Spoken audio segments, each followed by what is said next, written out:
3 months after getting married, I remember feeling like I wanted a divorce from the beginning. I said I remember longing for the days that we would be like we used to be when we were dating, when he always wanted to be around me and spend time with me, and cuddle up on the couch with me and kiss me. And so we had been missing that in our marriage. And it seems like every quarter I was asking, why didn't he want to spend time with me? He was always on the game. He plays video games.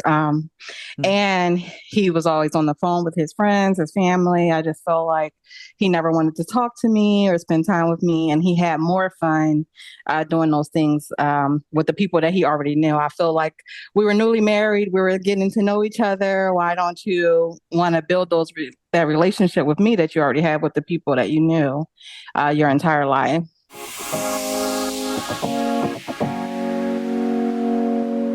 Welcome to the Empowered Wife podcast, where it's all about fixing your relationship without your man's conscious effort so that you feel desired and taken care of and special, even if your relationship feels hopeless.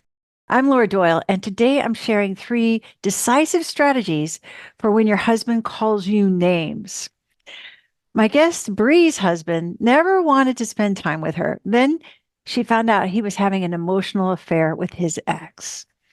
She wanted a divorce, but when she started to do some things differently, he changed without her having to ask. Today, her marriage is fun and meaningful, and they spend time together. She's going to tell us how she did it so you can do it too. But first, here are the 3 decisive strategies for when your husband calls you names. And the reason you want these strategies at the ready is because it has such a chilling effect on the intimacy when you're getting called names, especially rude ones that you wouldn't even want to repeat. It's so hurtful and scary. And everyone knows you shouldn't put up with that if you have any self-respect, right? Verbal or emotional abuse are not okay and make you feel really bad unless you practice the intimacy skills and you know about vulnerability. I know it sounds crazy to even use the word vulnerability in the same sentence as name calling. How can you be vulnerable when he's just attacked you like that? Sounds crazy, right? It did to me at first too. But now I love being able to run through the waterfall of fear when I'm hurt and come out the other side feeling safer and more loved than before. Here's what I mean. The first powerful way to respond to his name calling that can change the whole dynamic is by saying this word, ouch. Here's why it works. When you say ouch, you're not just brushing off the hurt. You're letting your husband know that his words have landed hard. But won't that just give him more ammunition to hurt you with?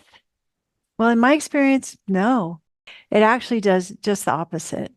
Letting him know that's a tender spot he just hit without insulting him back. It's like holding up a mirror to his behavior, showing him the impact of what he said instead of it being lost in the commotion of a fight where you both say mean things and hurt each other. But here's the magic part. By saying ouch, you're honoring yourself in a calm and confident way. When your husband hears you say ouch, that vulnerability triggers his drive to protect you. Suddenly, he realizes his words have consequences. He may even see things from your perspective and apologize, unless you've already lobbed an insult or called him a name. So vulnerability means not having defenses. And taking a shot at him is just the opposite of that. It's showing that you need no protection because you're locked and loaded for bear. But even if you miss your chance to say ouch and be vulnerable, and you only see that opportunity getting smaller in the rearview mirror, here are 2 other strategies to consider. Number 2, listen for the heart message. Calling you names is childish and hurtful, but what if behind his poor choice of words, there's another message that's much more loving? What if you could hear his true message with a big, generous listening ear? Here's what I mean. Faiza was sharing kids' carpool runs with another mom who was rude to her and critical. And she complained to her husband about what the other mom had said that was hurtful. And she couldn't understand why he was saying that Faza should make up with her. She should make up with her. That made her feel like he wasn't even on her side at all, and understandably so. But later, Faiza, who is training to be a relationship coach and expert on the 6 intimacy skills, asked herself what her husband's heart message could have been.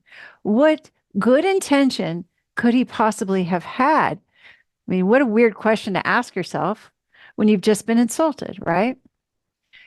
But then it hit her. Her husband didn't want her to have the stress of the carpool runs all by herself.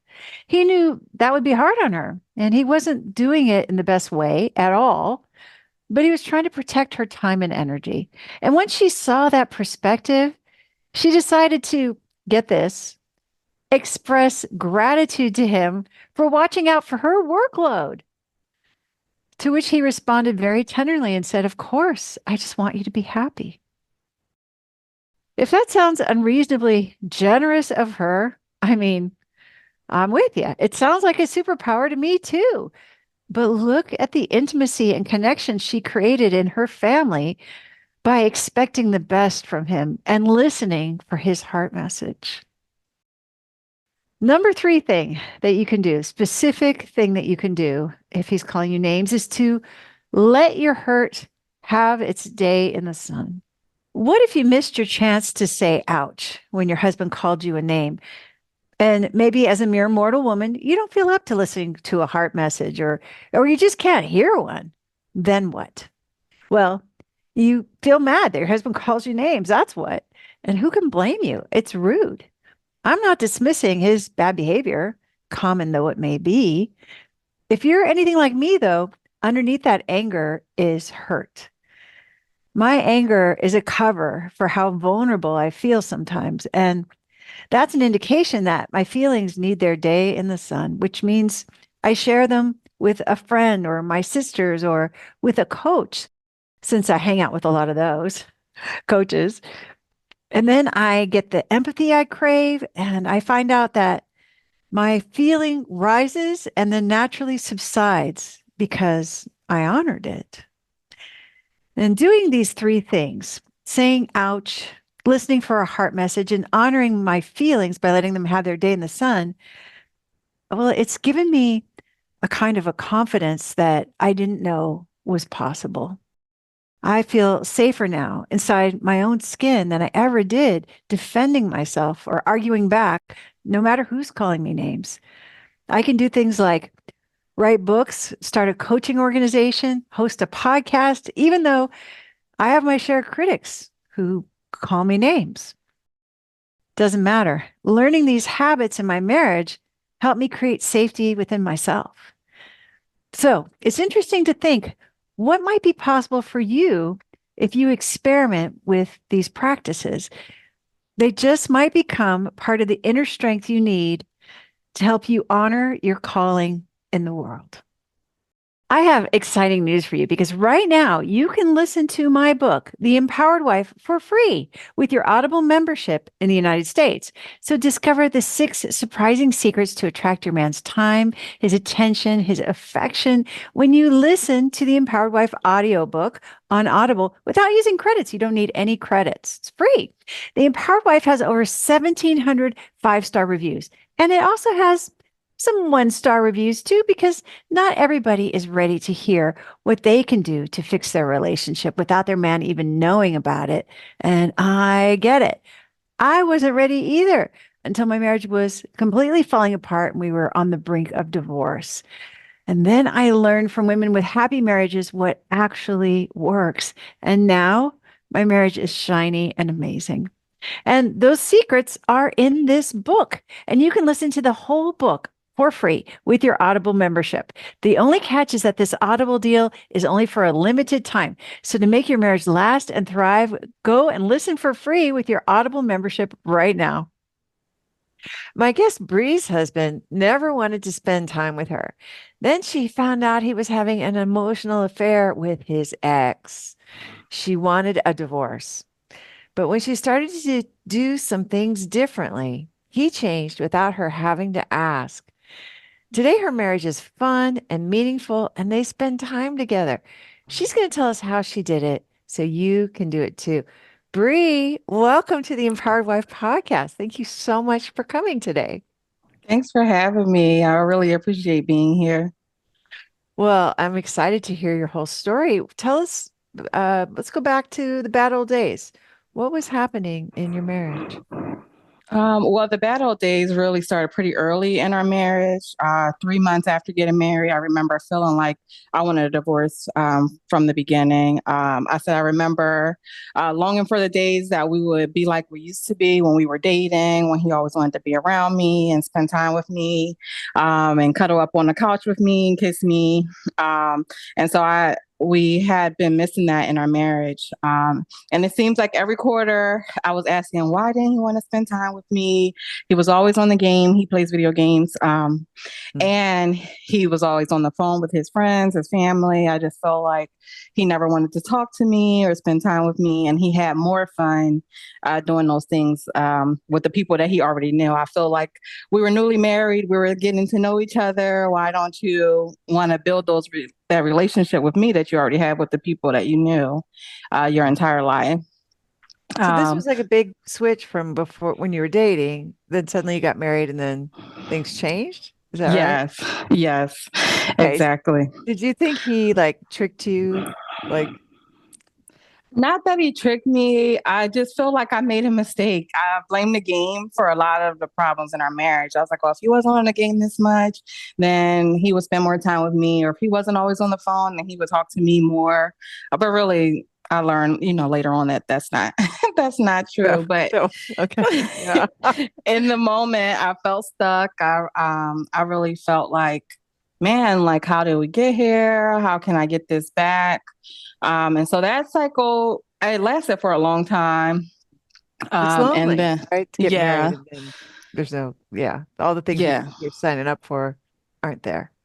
Yeah. exactly. I felt very lonely in our marriage. Honestly, it would be like nights that I was like thinking, like, how did I get here? Did I marry the wrong person? And things like that. And so it was years of the same cycle. And then something major happened last year. And so it's this is actually a long story in itself too. So and we belong to a religion and is like very close knit. Everybody like gets along and things, so you really know the people that are around you. And so there was a sister who was getting a group of moms together, and she had started a group chat, and everybody was introducing themselves. And then his ex-girlfriend like introduced herself. I knew her name already because we had talked about people like that we had serious relationships before when we were dating and stuff like that, getting to know you type of thing. So I remember her name. Yeah. But nothing like her name has never come up before, like in our marriage or anything else. So I was like, I just felt uneasy about it. So I was like, so I asked the person who started the group chat to take me out of it. And she's like, why? You have a young son, he needs this and all. And I was like, well, I said, I'm not comfortable being in a group chat with my husband's ex. And she was like, oh, you both are married now and things. And so I was like, no, I just don't feel comfortable with that. And I just let it alone. And then I went to dinner with a friend and I was telling her about what happened. And she said to me, she was like, yeah, because his ex had had dinner with a friend of hers and said that she still wanted like she wanted out of her own marriage.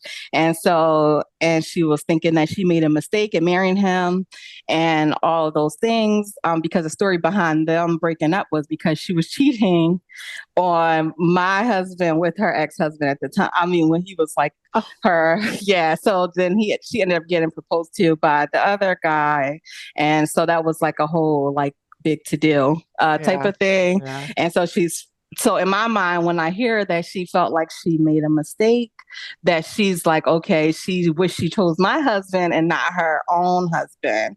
And so I was like, so that just made me so uneasy. So in my mind, I'm like, why does this keep coming up? This keeps coming up. She's never come up before in our marriage. Why do I keep like hearing about her now? And so one night I was just laying in bed, nothing was going on. We weren't really going through anything or anything. And I was like, well, let me just log into his social media account. And so I logged in, and then I just see like message where he's like telling girls that they're beautiful and all of those like things or whatever. And then I see her name and his messages, and I was like, my heart dropped, and I went, and they had been talking forever. So then I woke him up out of sleep, and we were fussing, and then he showed me his phone, and they've been talking basically our entire marriage. So, Oh, um, and not like that as in a relationship or anything like that, but it was just like an emotional connection that I feel like we didn't have. And so it was really upsetting to me. I couldn't look at him, couldn't talk to him or anything. And like he was pleading with me. He was very remorseful and things like that. But I just couldn't um, deal with it. And I was like, I was like, I don't know how, like, I trusted him so much. I didn't know how we were going to get through this. I really didn't. I never thought anything like that would ever happen to us. I really thought our only problem was the video game. So this was like a awakening for me. Like, okay, it's more than the video games. If he's like talking to this person, oh, they would talk on the phone every morning. So he would like leave work for work, and they'd be talking on the phone and things. So it was a lot. um, yeah, yes. And so that really hurt. I mean, I didn't see how yeah, we would get past that. And yeah. so, That's a bit, so it's like a betrayal. It's a betrayal. He's yes, doing it in secret. Like, yeah. right. And because even she said, like, I don't she's like, I didn't think it was a big deal.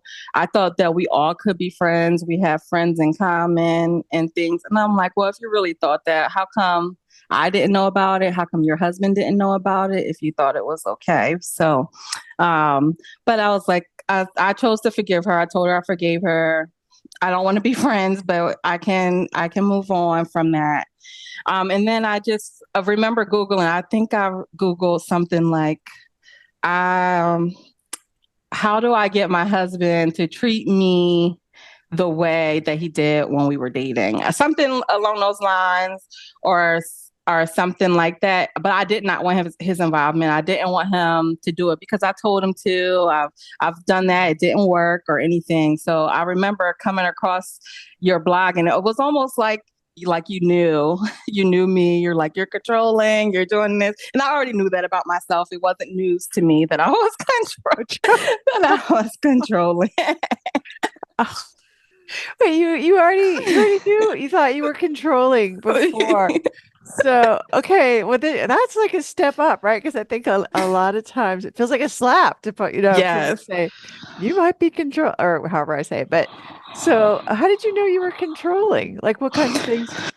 Well, with like the bills and stuff, like when we got married, he moved into my apartment. I was already paying the bills in the apartment. So it was just, I didn't think about it like this, but it was just me continuing to keep control over the things that are going on in the house. Like, if he would use our joint account, then I would say, like, make sure. And I'm just thinking, I work in banking, so I'm just thinking I'm checking for fraud and Yeah, things like that. I'm like, did you do this little transaction? But to him, it's probably feel like that I'm checking up on him to see like how he's spending money, and it was so little things like that maybe like made me already know that I can be controlling. So I love that. So you were already so self-aware when you yes, found this out. Okay, all right. So then you, and I sorry.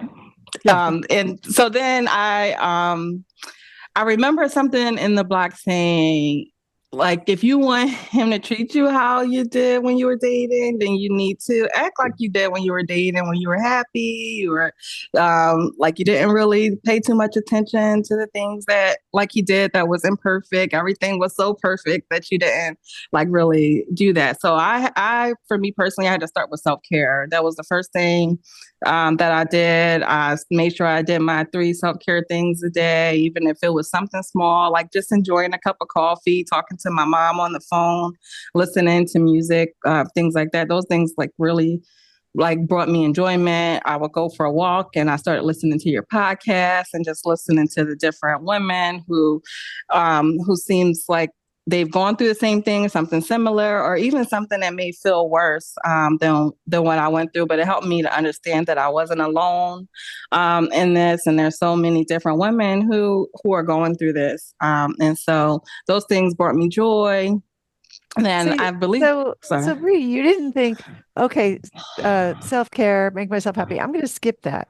You actually just dove right into it, right? Because I think a lot of times people think, oh no, my marriage is in trouble. Like we're going to get divorced. I got to get to the part where I got to get to the part where I can make him show up better. Stop talking to his ex, that kind of thing. But you yeah. didn't have that reaction. You dug into this to the joy part, the happy part.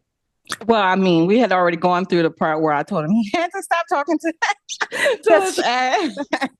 So he wasn't talking to her anymore at that point, but I still didn't feel connected, and I couldn't really get over it. So I couldn't talk to him. So I mean, self care was really the only thing I knew. I had to do something that I could control. I couldn't have my happiness depend on him anymore because I felt let down during that time. Yeah. Oh yeah.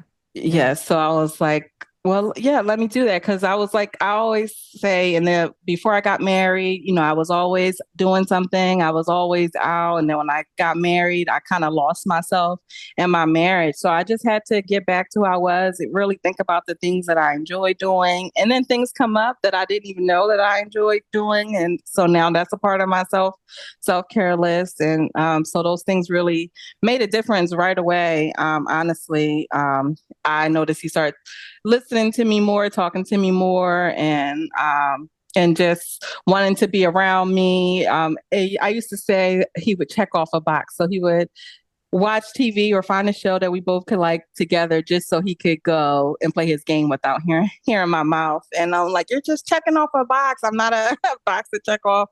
But now it doesn't even faze me. I was like, if we spend time together, I'm already happy. So, and I enjoy the time that we spend together. Even if it's not a lot of time, I don't feel that anymore, like that he's checking off a box.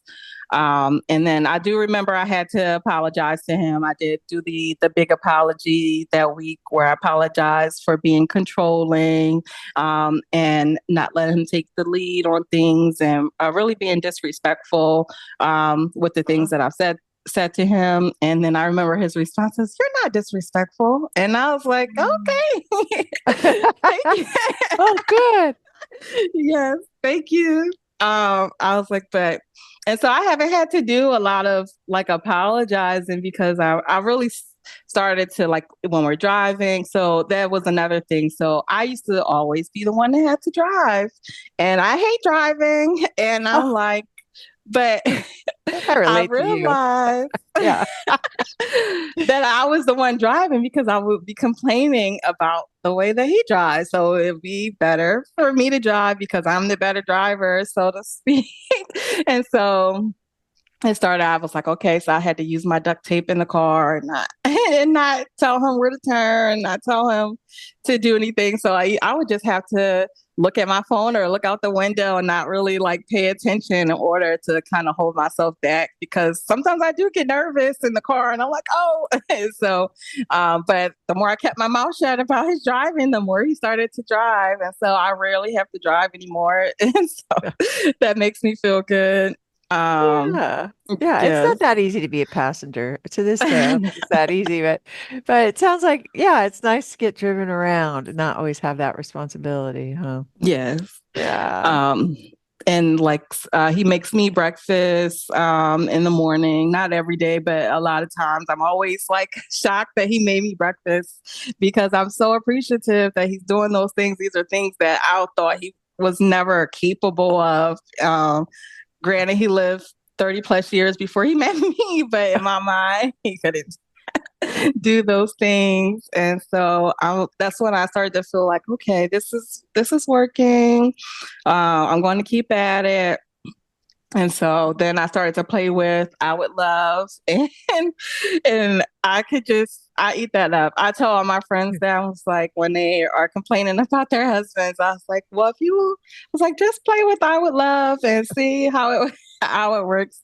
And they joke about it and they do it and then they say it worked. It worked. So they so they get excited. I was like, one day we were having company the next morning. I was really tired.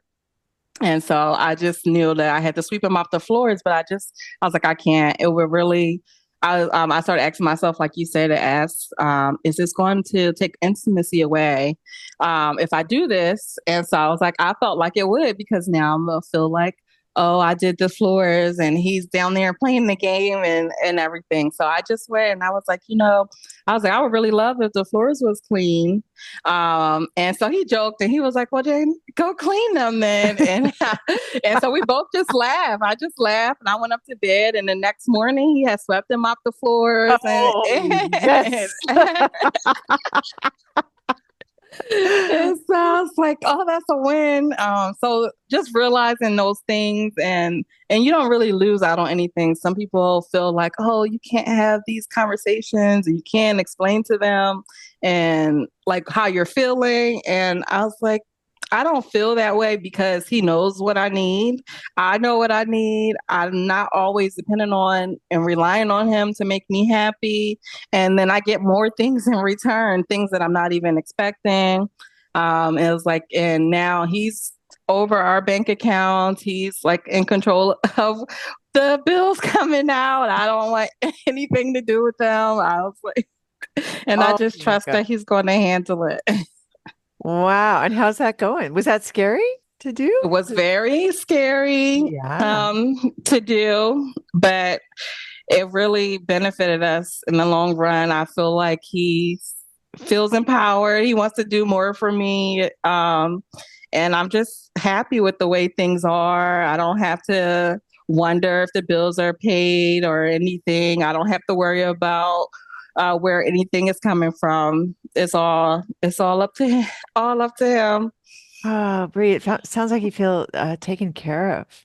Yes, I feel so taken care of. And even now, with my current health situation, I really have to depend on him. And it's easy. It's easy because I've already done, I won't say the work because it's really not, it's not work to me. It's playful and things like, so I've already done the changes. I feel like to even lead to this point where I can just trust that he's going to get things done or take care of it and stuff. So him and my son are both around the house doing chores and and everything, and I get to sit on the couch. So it's a big change.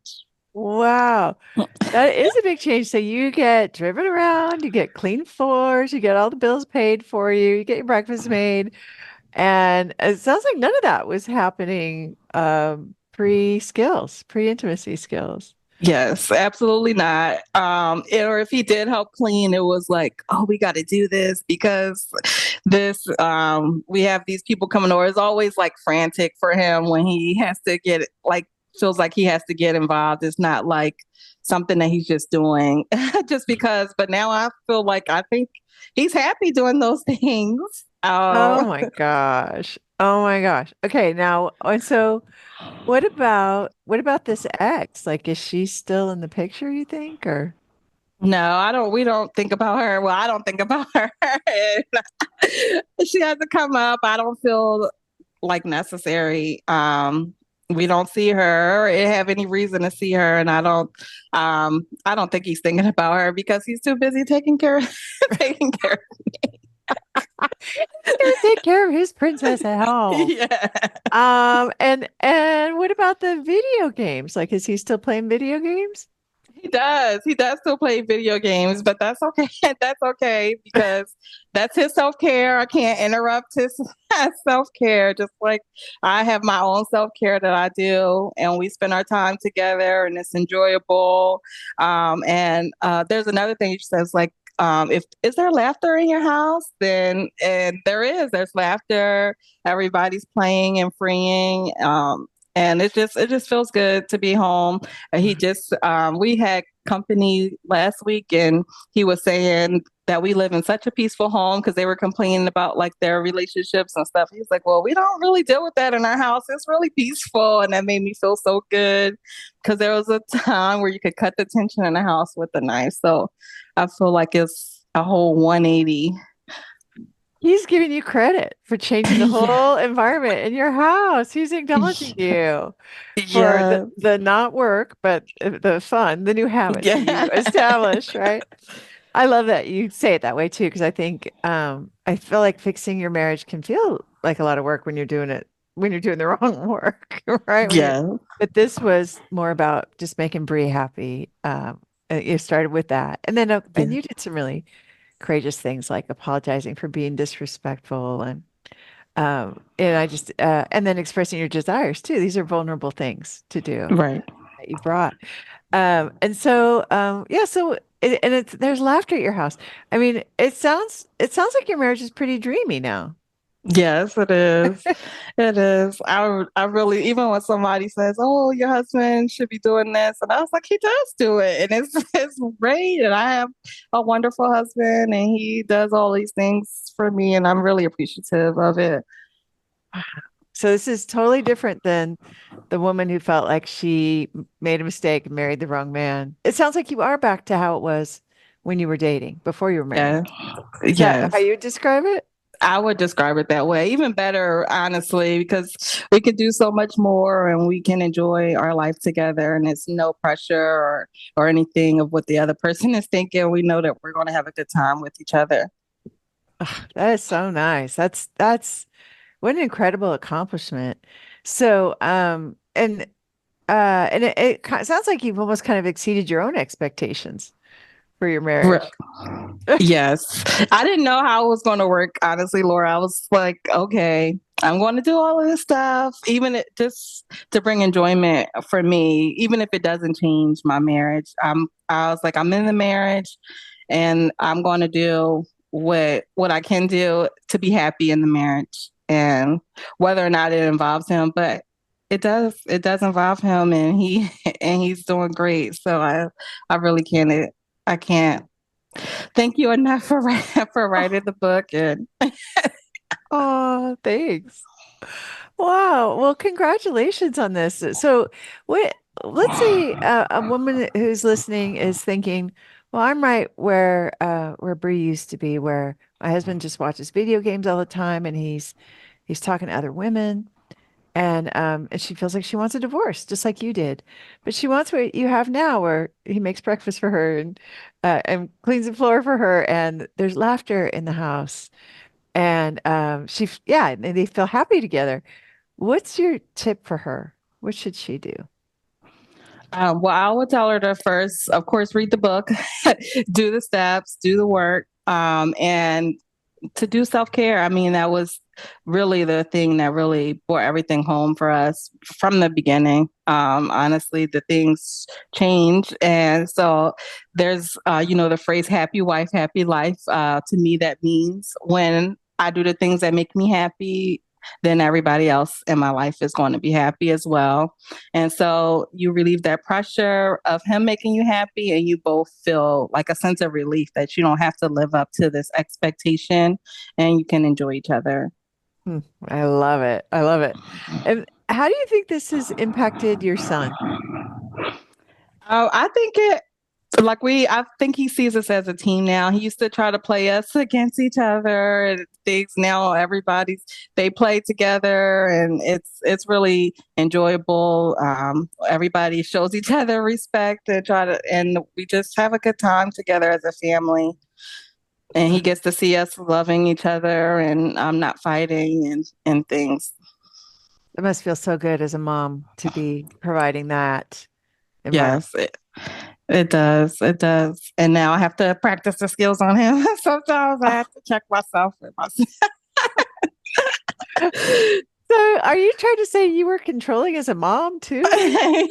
Yes, all around, all around. Oh my gosh. So, how do you practice the skills with your son?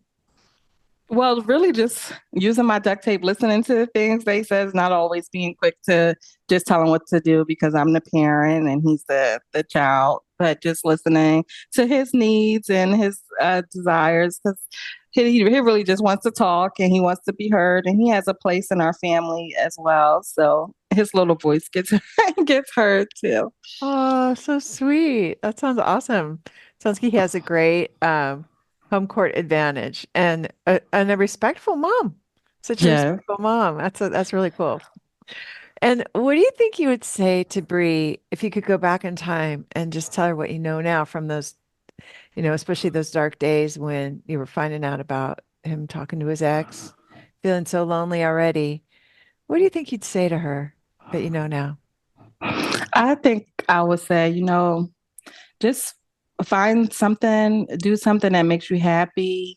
Stop looking at the negative things. Really look at the things that you already have that you are grateful for, and continue to build on those things and to notice those things because those are the things that you would attract. When you focus on the positive, then that's what you'll receive.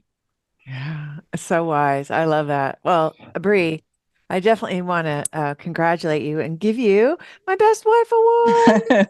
Thank Well you. done. Well done. You've saved your family, you fixed it.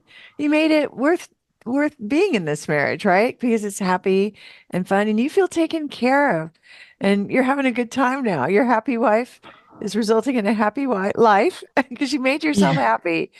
And I just consider it a huge accomplishment and I find it really inspiring. So, congratulations. Thank you so much. I really don't know if I would be here without the skills that you've so wonderfully written down for us to have and to apply. And I still listen to the podcast, especially when I get into those moments where need to do a little bit of self care and need to a team behind me. I feel like that when I listen to your podcast.